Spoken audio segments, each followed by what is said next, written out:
Take a moment and look carefully at a modern map of Eastern Europe, not casually, but with intent. Strip away the commentary, the slogans, and the moral language that has dominated Western coverage since the war began. When you do that, a different picture starts to emerge. What you see is not a sudden crisis or an unpredictable explosion of events, but a slow-moving tragedy that has been unfolding in plain sight for years, a trajectory that was visible long before the first dramatic headlines appeared. Today, we find ourselves approaching what feels like the final phase of the Ukrainian conflict, a strategic endgame that has been steadily advancing for months, perhaps even longer, for anyone willing to look at reality as it is rather than as they hoped it would be. At the center of this approaching turning point, at the precise location where the decisive blow is most likely to land, sits Odesa. This city is not just another dot on the map. It is the fulcrum upon which Ukraine's future now balances. For nearly 2 years, political leaders and media voices in Washington and London have insisted that the war was either locked in a stalemate or gradually shifting in Ukraine's favor. The public was promised dramatic counteroffensives, revolutionary weapons, and decisive technological breakthroughs. Abrams tanks and F-16 fighter jets were discussed as if modern warfare functioned like a video game, where a single upgrade could override geography, population size, industrial capacity, and logistical depth. But while public attention was glued to the mud-filled trenches of the Donbass, a far more dangerous threat was quietly taking shape in the south. What we are witnessing now is a strategic nightmare that military planners have feared for generations, one that threatens not only the survival of Ukraine's current leadership in Kyiv, but the very existence of Ukraine as a functioning state. The emerging scenario points toward a landlocked remnant, a weakened shell of a country cut off from the sea and left almost entirely dependent on Western financial and military support to survive. This reality, long ignored or dismissed, is now finally sinking in within political and military circles in Washington and Brussels. Behind closed doors, anxiety is rising. Officials understand what is at stake. Without Odesa, Ukraine effectively loses the war. They recognize that if Russia secures the entire Black Sea coastline, the Western strategy aimed at weakening Moscow will not simply fail, it will backfire in dramatic fashion, producing outcomes directly opposed to what was intended. To understand why events have unfolded this way and why this outcome may have been difficult to avoid, we need to step back from daily battlefield updates and examine the broader historical and geopolitical forces at work. This requires viewing the conflict through a realist lens, one that acknowledges that great powers act not out of moral preference, but out of survival instincts, security concerns, and the need to control their immediate strategic environment. This war was never about a clean moral divide between good and evil, nor a grand struggle between democracy and authoritarianism, despite how often those phrases were repeated at press briefings. At its core, this conflict has always been about power, regional security, and strategic realities that have governed international behavior for centuries. Russia's long-term strategic focus has centered on one overriding concern: access to warm water ports. From Peter the Great through Catherine the Great, Russia's expansion toward the Black Sea was driven not by abstract imperial ambition, but by economic necessity and military stability. Odesa is far more than a city. It is the primary gateway through which the agricultural and industrial output of the region reaches global markets. It functions as the economic lung of southern Ukraine, a port built under Russian rule and sustained through Soviet-era sacrifice. The idea that Moscow would ever tolerate this critical artery falling under NATO influence, allowing American naval forces and potentially nuclear-capable platforms to operate there, was always detached from strategic reality. Yet this was the assumption that guided Western policymaking. The belief was that Russia would simply accept a rival military alliance, establishing a foothold at its doorstep. NATO's expansion moved steadily toward Russia's historical sphere of influence, and when Moscow reacted forcefully, Western leaders expressed shock. The contradiction becomes especially clear when compared to America's own strategic doctrines. The United States has long enforced the Monroe Doctrine, asserting its right to prevent foreign powers from projecting military force in the Western Hemisphere. When the Soviet Union placed missiles in Cuba in 1962, Washington did not seek compromise. It imposed a naval blockade and openly signaled its willingness to risk nuclear war rather than accept a hostile alliance operating near its borders. That response was not abnormal. It was standard great power behavior. Yet when Russia applies similar logic to Ukraine, a region far more central to Moscow's security than Cuba ever was to Washington, it is labeled unprovoked aggression. This double standard reveals not only a moral inconsistency, but a profound strategic blind spot. For decades after the Cold War, Washington operated under the assumption that its global dominance would last indefinitely, that it could reshape political orders anywhere without facing serious resistance. Convinced that history's constraints no longer applied, Western policymakers ignored the warning signs. History, however, has returned, and the approaching fate of Odesa may mark the moment when this illusion finally collapses. The likely loss of Odesa represents far more than a tactical setback. It marks the collision between NATO's expansionist ambitions and Russia's refusal to tolerate what it views as an existential threat along its southern flank. What makes this moment especially tragic is that none of it was truly unavoidable. A neutral Ukraine, positioned as a bridge between East and West rather than a forward operating platform for one side, could have existed. That option was real, but it was deliberately rejected. American policymakers pushed for full alignment, dismissing neutrality as weakness and compromise as appeasement. In pursuing a maximalist vision, they unknowingly steered Ukraine toward the very outcome they claimed to be preventing. The consistent refusal to engage seriously with Russia's security concerns, particularly those tied to the Black Sea, forced Moscow to expand its objectives. Russia may have initially been content consolidating Crimea and securing influence over the Donbass, but Western escalation changed the calculus. Supplying longer-range weapons, targeting Russian naval assets, and signaling permanent militarization transformed the conflict from a limited confrontation into a broader strategic struggle. Under those conditions, leaving Odesa in Kyiv's hands would have guaranteed a permanent threat to Russia's most vulnerable maritime access point. The logic of war, indifferent to moral narratives, now dictates that Odesa cannot remain outside Russian control. Western leaders insisted that flooding Ukraine with weapons would increase its security. In practice, it did the opposite. Each new delivery raised the stakes, hardened Russian resolve, and narrowed the space for negotiation. Ukraine now stands on the edge of losing its coastline, its economic independence, and its long-term viability as a sovereign state. As Russian forces advance methodically and Western stockpiles shrink, this unfolding offensive highlights the limits of American influence more clearly than any event in recent memory.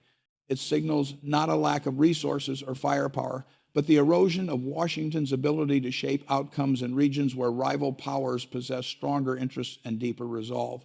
This looming defeat is not simply a military failure. It reveals something far more consequential, the diminishing effectiveness of Western coercive power in the 21st century. For years, American policymakers believed they could bend adversaries to their will through financial pressure alone.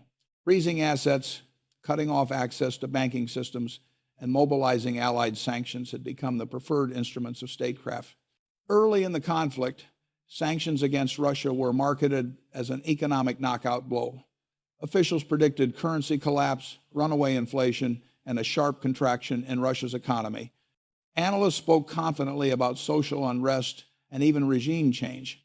These forecasts were delivered with certainty, yet they were deeply disconnected from economic reality.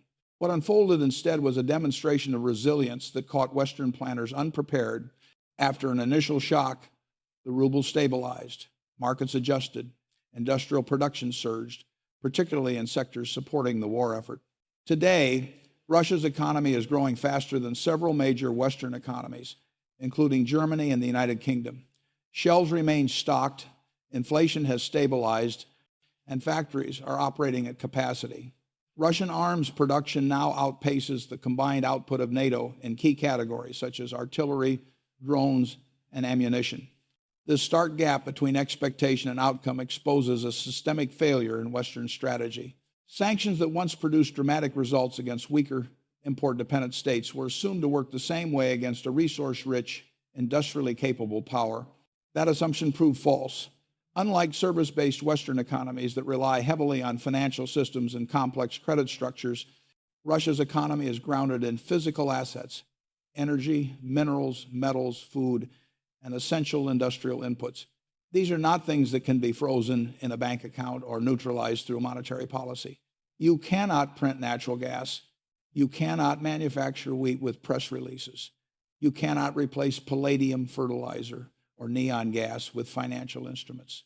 Russia occupies a rare position as a supplier of the raw materials that underpin modern civilization. The idea that such a country could be economically isolated and to collapse was a fundamental misreading of global economics. In attempting to sever Russia from the global system, Europe instead cut itself off from the energy supplies that powered its own industrial base. The decision to restrict Russian energy imports triggered an energy crisis that hit Germany especially hard. Once the engine of European manufacturing, Germany faced soaring production costs, factory closures, and a sharp decline in competitiveness. Meanwhile, Russia redirected its exports to Asia, the Middle East, Africa, and Latin America, regions unwilling to sacrifice their own interests for Western geopolitical goals. In effect, the sanctions inflicted more damage on Europe than on Russia. What emerged was a shadow global economy operating largely outside Western oversight. Russian oil began flowing through complex tanker networks under obscure flags, reaching Indian refineries before being sold back to Europe at a premium. Western governments maintained the appearance of moral consistency while quietly relying on the same energy they claimed to reject. This pattern extended beyond oil. By weaponizing the dollar and seizing sovereign assets, the United States unintentionally encouraged other nations to seek alternatives. Countries across Asia, Africa, and the Middle East concluded that their financial security could not depend on systems controlled by Washington. The result has been a rapid acceleration of de-dollarization. Trade increasingly settles in local currencies.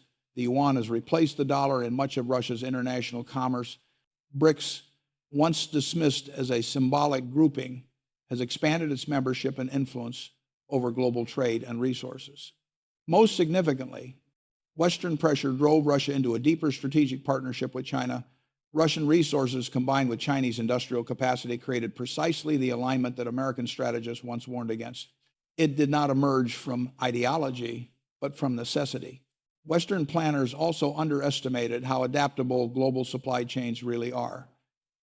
The assumption that Russia would be paralyzed by the loss of Western microchips, software, and machine tools proved misplaced. Moscow had spent years preparing for exactly this scenario, building parallel domestic systems and cultivating alternative trade routes. Components now move through Central Asia, Turkey, and the Caucasus, passing through multiple jurisdictions before reaching their destination. A shipment banned in one country simply crosses into another until it arrives in Russia. In a world driven by profit and connectivity, airtight economic blockades are largely a fantasy. At the same time, the conflict has exposed deep fragilities within Western defense industries. Factories struggle to produce artillery shells, missiles, and advanced electronics at the pace modern warfare requires. The long-held belief that the United States and Europe could effortlessly outproduce Russia has collapsed. Decades of outsourcing, deindustrialization, and reliance on just-in-time supply chains have left the West poorly prepared for sustained high-intensity conflict. This reality is driving a growing sense of panic in Washington. Sanctions were meant to be a low-cost alternative to direct confrontation, a way to weaken Russia without demanding sacrifice at home. Instead, they triggered inflation, energy shortages, and economic strain across Europe while strengthening the very state they were intended to undermine. Russia is now more self-sufficient, more militarized, and more integrated with non-Western partners than at any point since the end of the Cold War. The blowback has hit Europe hardest. High energy prices, industrial decline, and stagnant growth are not accidental developments. They are the direct result of policy choices tied to the Ukraine war. The mechanisms of economic coercion that once defined American dominance have been revealed as less powerful and far more risky than previously assumed. The approaching fall of Odesa will therefore represent more than a military loss. It will symbolize the end of an era in which the United States could reliably impose its will through financial pressure alone. It signals the emergence of a new global order shaped not by Western banking systems, but by physical resources, industrial output, and strategic partnerships beyond Washington's control. Yet even these economic miscalculations are overshadowed by the moral contradictions embedded in Western policy. American leaders consistently frame their actions as a defense of freedom and democracy, but when measured against historical precedent, that narrative quickly unravels. Time and again, the United States has intervened not to protect vulnerable nations, but to use them as instruments in larger power struggles. Countries are encouraged to take confrontational positions they are not equipped to sustain, promise protection and prosperity, and then left to absorb the consequences. Ukraine is not an exception. It is the latest case in a familiar pattern. Iraq was invaded under the banner of liberation, justified by claims that later proved false. The result was state collapse, prolonged violence, and regional instability that persists to this day. Libya followed a similar path. Military intervention was presented as a humanitarian necessity, yet it dismantled the state, destroyed infrastructure, and plunged the country into chaos. A nation that once enjoyed relative prosperity became a patchwork of militias, with open-air slave markets emerging in the aftermath. Syria's war unfolded along the same lines. In an effort to weaken regional adversaries, Western powers and their allies flooded the country with weapons, many of which ended up in the hands of extremist groups. Cities were reduced to rubble, millions were displaced, and the conflict was prolonged far beyond what might have been avoided through diplomacy. These interventions were not driven by a commitment to democratic values. They were guided by strategic calculations, cloaked in moral language to shield policymakers from accountability. Ukraine now occupies the same role. Western governments encouraged Kyiv to abandon neutrality, to reject compromise agreements that might have prevented war, and to believe that NATO backing would guarantee its security. Instead, Ukraine has become a proxy battlefield. Its population is being drained, its cities scarred, and its future mortgaged to external support. Western aid keeps the state functioning, but at the cost of long-term sustainability. What is unfolding is not Ukraine's rescue, but its gradual sacrifice in service of a broader geopolitical agenda. This contradiction has trapped Western leaders in a narrative they cannot escape. By framing the war as a binary struggle between democracy and tyranny, they have eliminated the political space for negotiation. Any compromise now appears as moral failure. As a result, Ukraine continues to be pushed toward objectives that were never achievable. The loss of Odesa will be the most devastating consequence of this approach. It will strip Ukraine of its primary port, sever its access to global trade, and eliminate the economic foundation required for long-term independence. The country will be reduced to a landlocked dependency, sustained by Western funds, but lacking the means to recover on its own. When that moment arrives, Western officials will likely deflect responsibility. They will cite corruption, mismanagement, or tactical mistakes. But the underlying truth will remain clear. Ukraine was guided into a conflict it could not win, encouraged to adopt maximalist positions that guaranteed loss, and used as a buffer in a contest between great powers more concerned with weakening Russia than preserving Ukraine's future. This reality has not gone unnoticed outside the West. Countries across Africa, Asia, and Latin America have observed these events closely. Many carry their own memories of American interventions that ended in destruction. They recognize the pattern and respond by refusing to align with Washington's position, choosing neutrality or partnership with emerging powers instead. For much of the global South, the unfolding situation in Ukraine reinforces long-held skepticism toward Western intentions. Nations across Africa, Asia, and Latin America have lived through decades of foreign interventions, justified by lofty rhetoric and followed by instability, economic collapse, or political fragmentation. They are not persuaded by narratives that frame the conflict as a simple moral crusade. Instead, they see a familiar pattern in which vulnerable states are drawn into confrontations that primarily serve the interests of larger powers. Ukraine's looming loss of Odesa, therefore, resonates far beyond Europe. It becomes a case study in the risks of relying on Western security guarantees and the dangers of aligning too closely with strategies that leave little room for compromise or retreat. As these perceptions spread, the geopolitical consequences are accelerating. In attempting to isolate Russia both militarily and economically, the United States has unintentionally catalyzed the formation of a counterbalancing coalition. What has emerged is not a loose association of convenience, but a growing alignment of states whose interests now intersect in resisting Western pressure. Russia, China, Iran, and North Korea have deepened cooperation across military, economic, and technological domains. Each contributes capabilities that offset the other's weaknesses. Russia offers energy, raw materials, and battlefield experience. China provides industrial scale, technological development, and global trade networks. Iran supplies asymmetric warfare expertise and regional influence. North Korea adds missile technology, artillery production, and a willingness to operate outside conventional diplomatic constraints. Together, they form a resilient structure of shared interests that challenges American influence across multiple regions simultaneously. This development marks a level of reciprocal escalation unseen since the Cold War. Washington assumed it could weaken Russia and Ukraine without triggering serious consequences elsewhere. Instead, pressure applied in Eastern Europe has reverberated globally.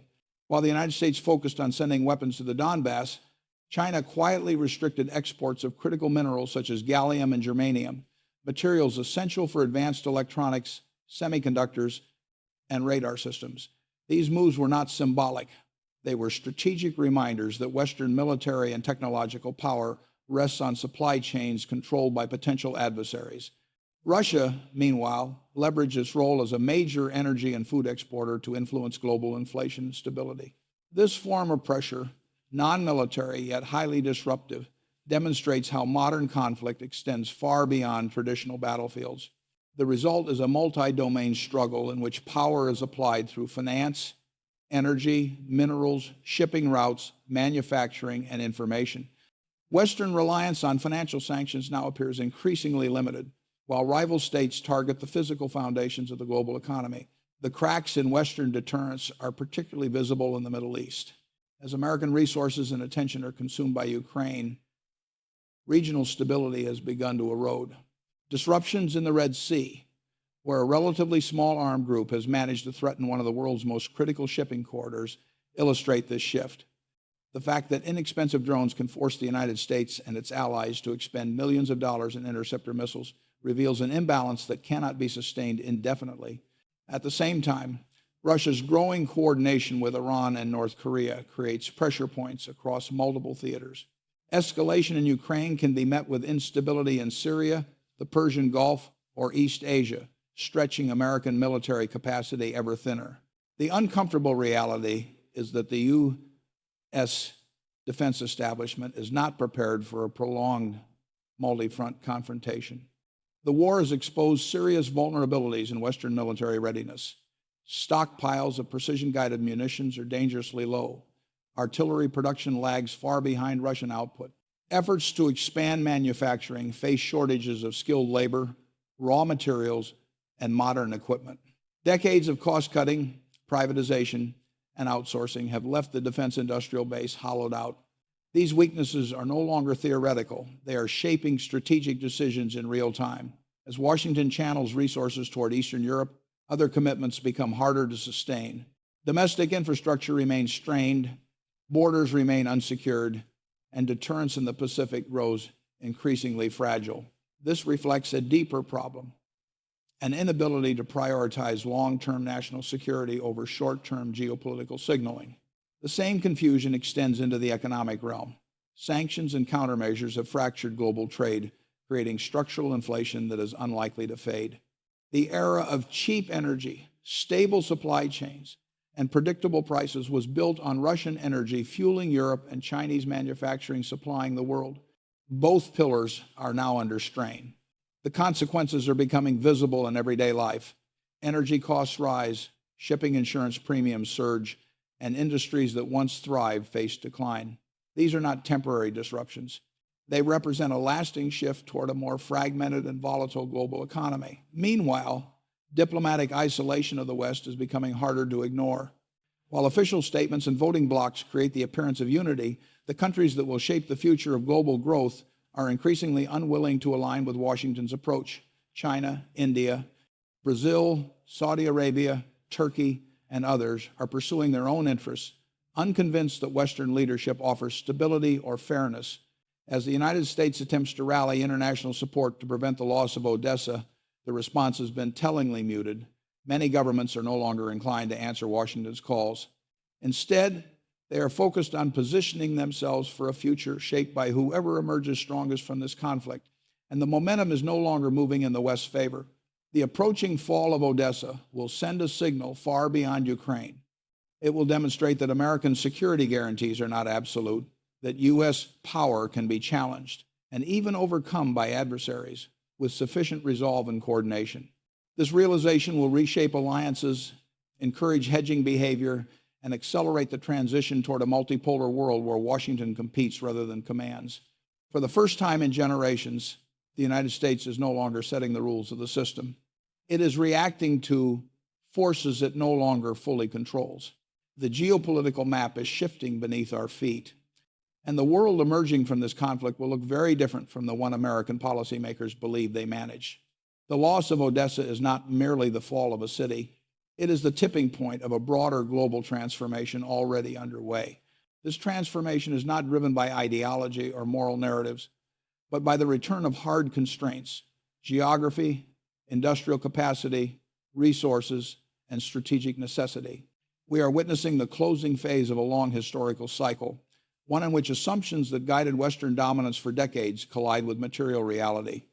As Russia moves closer to securing Odesa and tightening its grip along the Black Sea coast, the Western establishment faces not only a policy failure, but a crisis of identity. The United States now stands at a crossroads. One path leads toward realism, an acceptance that the unipolar moment was temporary and that the global system is shifted toward a multipolar balance. This path would require restraint, prioritization, and a renewed focus on domestic strength. It would mean rebuilding industrial capacity, stabilizing the economy, and abandoning the belief that political systems around the world can be reshaped through pressure alone. It would also require acknowledging that diplomacy and compromise are not signs of weakness, but tools of long-term stability. The alternative path is the one Washington appears more inclined to follow: a refusal to accept changing realities, combined with an insistence on doubling down through more sanctions, expanded military commitments, and moral rhetoric. History shows that this behavior is typical of declining powers, one last surge driven by nostalgia rather than capability. That path leads toward overstretch, economic strain, and escalating risks of miscalculation. Ukraine has become the symbol of this deeper confusion. In trying to preserve the image of American dominance, Western leaders have consumed vast resources, depleted stockpiles, exposed industrial fragility, and strained alliances. They believe moral framing could override the physical limits of power. Instead, Ukraine was guided into a war it could not sustain. Promised integration into NATO and Europe, it received devastation, mass displacement, and an economy dependent on external aid. A country that might have served as a bridge between East and West has been reduced to a fractured buffer zone, its borders and future shaped by forces far beyond its control. Odesa's fall will stand as the physical marker of these choices. Geography still governs war. Ports cannot be defended by speeches. Supply lines cannot be maintained through slogans. And influence cannot be preserved through narratives that collapse when tested against reality. The West offered Ukraine a vision of security and prosperity, but delivered a battlefield emptied of millions of its citizens and sustained only by foreign funding. As Eastern Europe's map is redrawn by force, the United States must confront uncomfortable questions. Was it worth weakening the dollar by weaponizing it? Was it worth driving Russia and China into a durable strategic partnership? Was it worth triggering energy crisis, inflation, and industrial decline across allied economies? These are not abstract debates. They are the direct consequences of strategic decisions made without a clear understanding of global limits. This trajectory was not inevitable. The decline of American dominance was not preordained by fate. It was accelerated by choices rooted in overconfidence, ideological rigidity, and a failure to recognize how quickly the world was changing. The fall of Odesa will become the epitaph of this era, marking the end of a worldview that assumed the United States could act without consequence and remain exempt from the constraints that bind all great powers. The global South is asserting itself. Regional powers are expanding their influence. New financial systems, trade networks, and alliances are forming beyond Western control. The central question now is whether Washington adapts to this reality or continues exhausting its remaining influence in an attempt to preserve an order that no longer exists.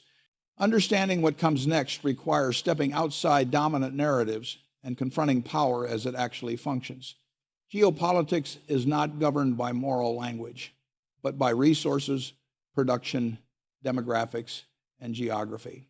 As Ukraine moves toward becoming a landlocked state, its fate tied to decisions made far from its borders, the consequences of illusion-driven policy become impossible to ignore. The final chapter of this conflict has not yet been written, but the direction is clear. If you want to understand these shifts without propaganda, to analyze power as it truly operates rather than how it is presented, this channel exists for that purpose.